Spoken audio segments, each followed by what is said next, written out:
Okie doke. Next video, independent knowledge stocks. So finally, we talked about the knowledge production function, and now finally we're going to actually look in detail at independent knowledge stocks and how it works. So remember, independent knowledge stocks, we're going to skip that. We've got these functions. And if we just divide one by the other, we get that AL da, da, minus AL da, da, da, over ART minus ART minus 1 equals, and we get AL T minus 1 ART minus 1, the zetas, we can have R on the top line and L on the bottom line, and then we have ZLT over ZRT to the phi. Did I ever say that? Phi. Okay, so what's that telling us? Well, as usual, we like to think about balanced growth because that's kind of simpler and easier. For balanced growth, we require that AL and AR both grow at constant rates. This is balanced growth. That's the whole thing with balanced growth, isn't it? That implies that ALT over ALT minus 1 divided by ART over ART minus 1 is constant. Okay, so both of those bracketed bits must be constant as t changes. So then the ratio of them must also be constant. But the equation above tells us that there is a unique ZL over ZR for which this is true. Okay. So how do we work that out? Let me just pause this. Okay. So the slide isn't very good here. Okay. So I think let's just skip the slide and focus on let's just do it this verbally and on paper. So the point is, let's divide through by ALT, take this expression, divide both sides by ALT minus 1. We end up with ALT over ALT minus 1 minus ALT minus 1 over ALT minus 1 is minus 1. Okay, and then divide through the bottom line on each side by ART minus 1. That disappears, and we have ART over ART minus 1 minus ART minus 1 over ART minus 1, which is minus 1. So we get that minus 1 and that minus 1 equals zeta R over zeta L. So let's go zeta L over zeta R and wipe those out. So then we've got ZL over ZR to the phi equals this. And if we've got balanced growth, this is constant. ALT over ALT minus 1 is constant. That's like the growth rate effectively of AL. It's not exactly the growth rate, but more or less. Here, or actually the growth rate is this, in fact. ALT over ALT minus 1 minus 1. This is the growth rate of AR. So those are both constant. So this ratio is constant. So ZL over ZR is constant. So on balanced growth, we know that ZL over ZR is constant. But furthermore, we know on balanced growth, there's only one ratio of these growth rates that will actually give balanced growth. Okay. Because, and it's basically, imagine we've got exogenous quantities R and L, and they're constant. Then we'll only have balance if these are both constant, if AR and AL are growing at equal rates. Okay. imagine this one, R, is growing faster than L. Then we'll only have balance if this is growing like twice as fast as L. We'll only have balance if AL is growing twice as fast as AR. Because then ARR over ALL will be constant. Okay. So basically, for given exogenous trends in either the relative quantities or the relative prices, we know we can work out what the trend in the relative knowledge stocks must be for balance. Okay.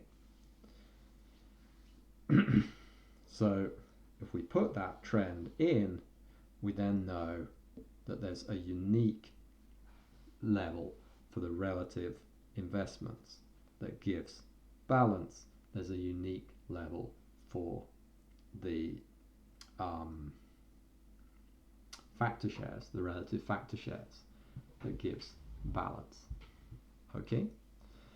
So given independent knowledge stocks, there is some level of the relative factor shares that gives balanced growth. And furthermore, we can quite easily see that it's stable. So for instance, imagine now I've done it. Well, yeah, imagine that WR goes up compared to WL. That drives, we know from what we did earlier, that drives the share of R up, which drives ZR up, which drives AR up, which tends to reduce the need for R. So that compensates. R got more expensive, we got better at using R. That compensates for the extra cost and brings the factor share back down. And what this tells us is that the factor share will actually come back to exactly the same level. It's the level that gives this. Okay.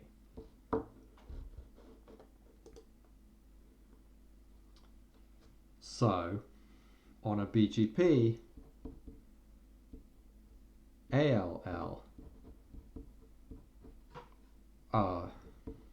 on a BGP, WRR over WLL is constant, which means that ARR over ALL is constant, or the other way around, sorry. Because we've got this, right? WRR over WLL is ARR over ALL to the epsilon. So this is constant on a BGP. This is also constant.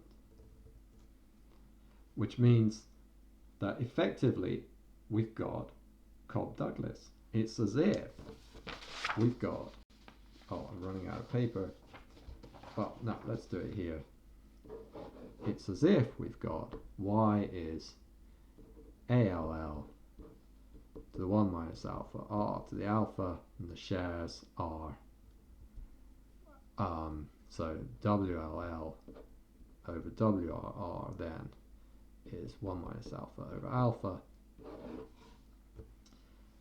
It's as if we've got a Cobb-Douglas in the long run.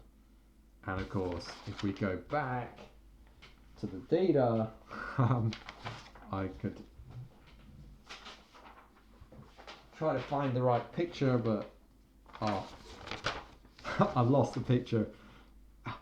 I'll pause and try and find the picture. Right, here's the picture.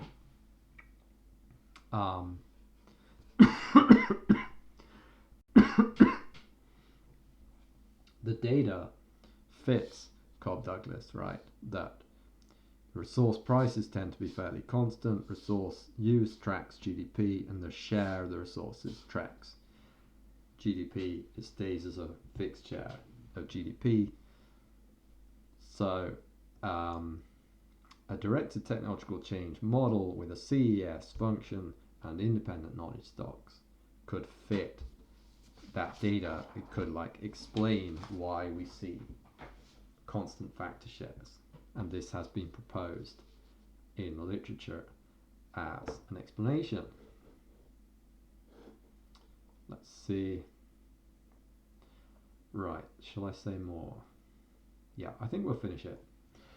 Unfortunately, there's huge problems with this.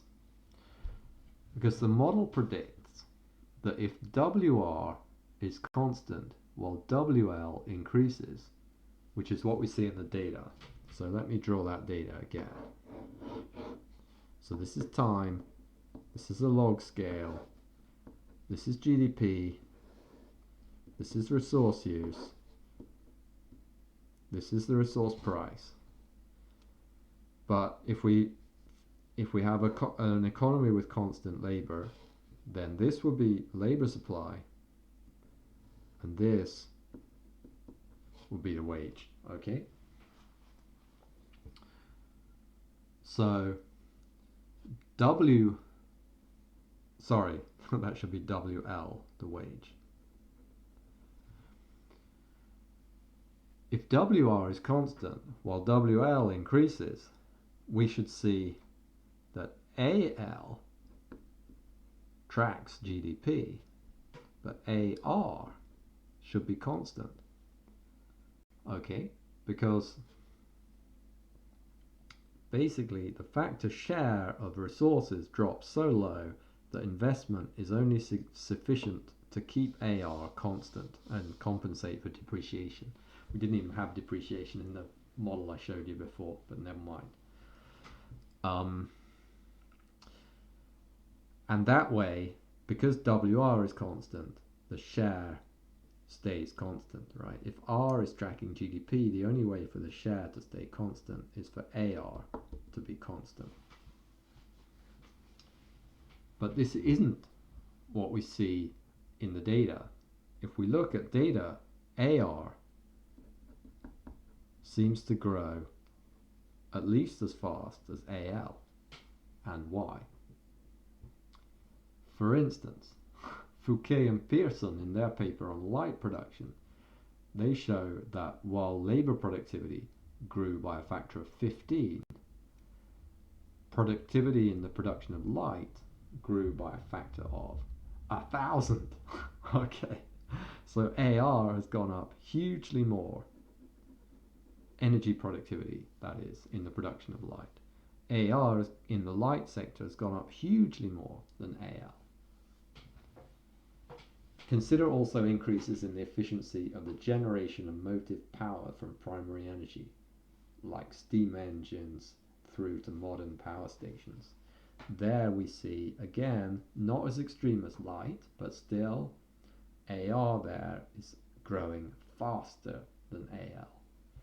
Okay, which should suggest that R, if AR is growing like that, and we have this poor substitutability between the inputs and only one product, then what we should see, if AR is doing this, then R should be doing this.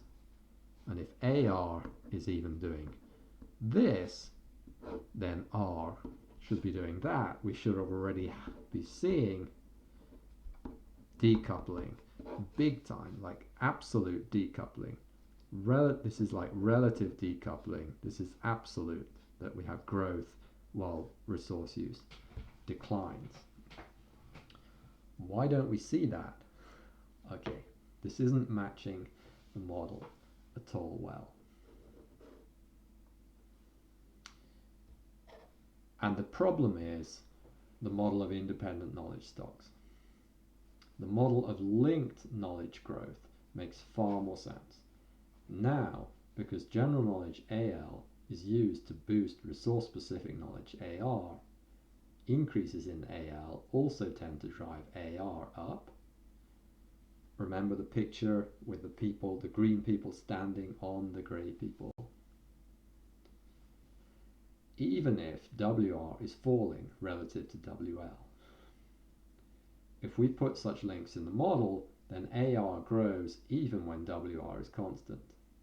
But then the problem is that we can't explain why R keeps tracking Y. Okay. So if we have linked knowledge stocks, we can explain why AR grows fast, but we can't explain why we don't see decoupling. The obvious reason for the increase in R is not the lack of technological progress, it is a shift into resource-intensive goods and production methods. And we return to this. Oh, it says in the next core lecture, maybe I thought I was going to have separate core lectures. It's actually later in this very long core lecture, I think, isn't it? Okay, and that is the end of this topic.